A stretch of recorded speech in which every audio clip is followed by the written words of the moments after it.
mu mun san rusa sarki Kano guda ɗaya a Kano ba a yi shi da kyakkyawan niyya. Wa'annan sarakuna da aka sa su ba a sa su da kyakkyawan niyya.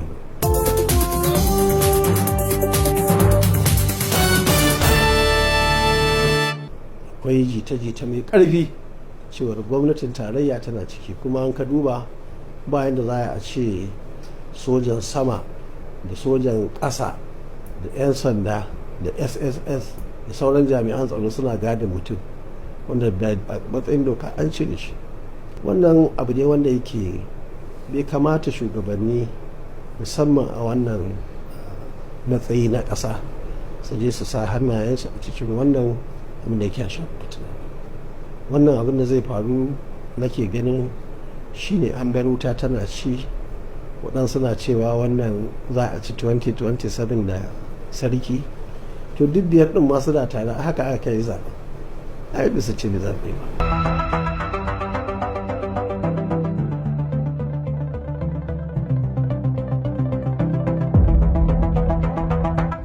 Ni dai su sun sani, mu mun sani, jama'a Kano sun sani, jama'ar Najeriya da ma duniya sun sani, sun san wanda suka hura wuta, sun san wanda suke asa sata, su suna ganin haka duk yanzu zancen da ake yi shine shekara ta 2027 abin karyar da ake musu kenan. Wannan karya tana da haɗari, in ka je baka ma haɗiye ba wanda ka gutsuro din, baka ma kai 2027 ɗin ba, kana hura fituna. Mutane suna cikin maganar rashin tsaro, ana kama mutane a kashe su, ana kama mutane kaza. Ka je ka ɗebi sojojin da 'yan sanda da sauran jami'an tsaro ya kamata su je su kare al'umma, su zauna lafiya, su yi noma da damunan nan. Ka je ana kare sarki, kuma sarkin nan ka san ba hurumin gwamnatin tarayya ba ne.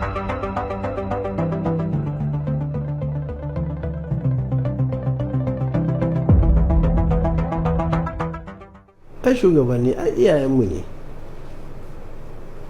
ni ma daga cikin hakimai ne, ma babana hakimi tun 1955 yake sarauta, sai da ya rasu shekara ta 2020, yau shekara kusan 4 kenan.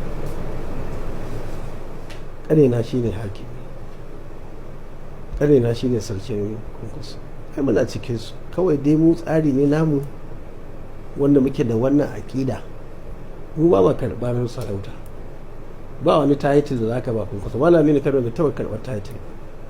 Amma abinda mu muke cewa a tsarinmu shi ne sarauta kake so ta kace, kuma za mu taimake ka kai duk inda zaka je, ba rigima muke da kai. Mu mun san rusa sarki Kano guda ɗaya a Kano ba a yi shi da kyakkyawan niyya. Wa'annan sarakuna da aka sa su ba a sa su da kyakkyawan niyya ba.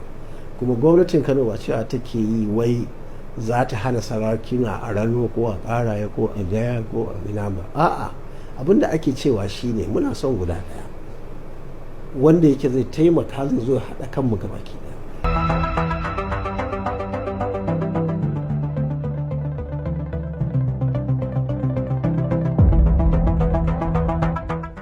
Ai su yanzu gwamnatin tarayya ta kamata ta yi adalci, ta yi abin da ya dace, sai Allah ya taimake ta. Idan ba ta yi adalci, ita ta je ta kafa sarki ne wanda su ma a nan idan sarki ne su ba za su so a zo a dasa musu wani sarkin ba, kuma abin da ka aikata shi za ka girba. Wannan abin da suke kansu zace kawai suna son su tada hankali ne a Kano. Waɗanda suke zuwa kusa da su makiyan Kano suna gaya musu ba abin da za a yi, ba mamaki ba abin da za a yi, domin muna cewa kan a yi mutuna. Amma akwai abin da ake cewa wutar daji. In ka bar wuta tana ci, ko ka ajiye fetur kai tafiya ka kana zaton wani zai kone, sai ka ga wutar ta zo ta kama, sai dai ka ji ta a bantanka.